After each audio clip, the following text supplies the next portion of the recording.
Hello guys, today I will teach you about the broad spectrum antibiotics, that is the tetracycline। तो guys आज हम tetracycline के बारे में सीखेंगे। तो सबसे पहले हम देख लेते हैं कि what is the meaning of broad spectrum. तो गाइस जो ब्रॉड स्पेक्ट्रम है इसका क्या मीन होता है। इसका मतलब होता है कि जो हमारे दोनों टाइप के जो बैक्टीरिया रहते हैं, हमारे ग्राम पॉजिटिव और ग्राम नेगेटिव के जो टाइप का जो बैक्टीरिया रहता है, उन दोनों की ग्रोथ को इनहिबिट कर दे, सप्रेस कर दे, उसको हम क्या बोलते हैं, ब्रॉड स्पेक्ट्रम एंटीबायोटिक्स। तो देखते हैं इसके इंट्रोडक्शन पार्ट में क्या। So tetracycline are the antibiotics with 4 cycling ring. All the tetracycline are obtained from the soil actinomycete। तो इस टेट्रासाइक्लिन नाम से क्लियर हो रहा है कि टेट्रा मीन्स इसका जो स्ट्रक्चर है उसमें कितनी 4 साइक्लिक रिंग रहती हैं। और जो टेट्रासाइक्लिन है वो कहाँ से मिलती है हमें, सोइल में पाया जाने वाला एक जो हमारा बैक्टीरिया है जिसका नाम है actinomycete, is a type of gram positive bacteria.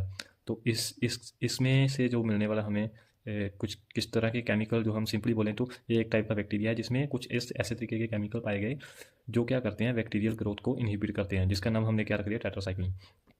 In addition to gram-positive bacteria, gram-negative bacteria, tetracycline also inhibit the growth of the other microorganisms like Rickettsia, Mycoplasma, Chlamydia and some protozoa।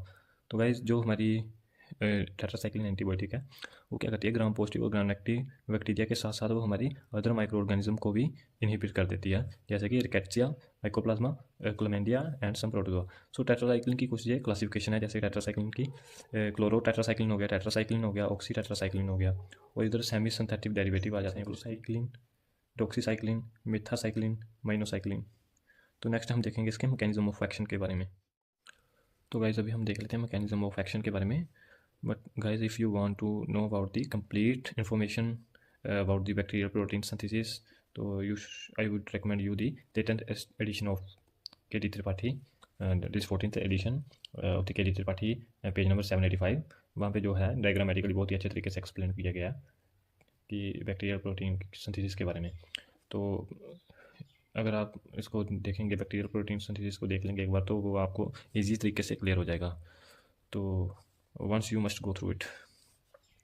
तो हम अभी देख लेते हैं tetracycline के बारे में कि ये कैसे एक्शन करेगा, कैसे अपने बैक्टीरियल जो है हमारा प्रोटीन सिंथेसिस को कैसे इनहिबिट करेगा। तो वैसे एक बेसिक सा मैकेनिज्म बहुत ही सिंपल वे में एक्सप्लेन किया गया है, जहाँ पे टेट्रासाइक्लिन क्या करेगी, टेट्रासाइक्लिन जाएगी एक्टिव ट्रांसपोर्ट के जरिए, जो कि बैक्टीरिया में जाएगी एक्टिव ट्रांसपोर्ट के जरिए। तो वो क्या होगी, हमारे 30S राइबोसोम के साथ बाइंड होगी साइट ए पे। यहाँ पे देख सकते हैं आप, साइट ए पे जाके टेट्रासाइक्लिन बाइंड होगी, जो क्या करेगी, प्रिवेंट करेगी जो हमारी टीआरएनए आएगा, हमारा जो टीआरएनए आएगा जो वो जहाँ पे जुड़ेगा कि जहाँ पे ए साइट पे, तो वो हमारी इस ए साइट पे हमारे टीआरएनए को जुड़ने नहीं देगी, जहाँ पे लगने नहीं देगी, जिसकी वजह से हमारी पेप्टाइड पॉलीपेप्टाइड चेन है वो ग्रो नहीं कर पाएगी।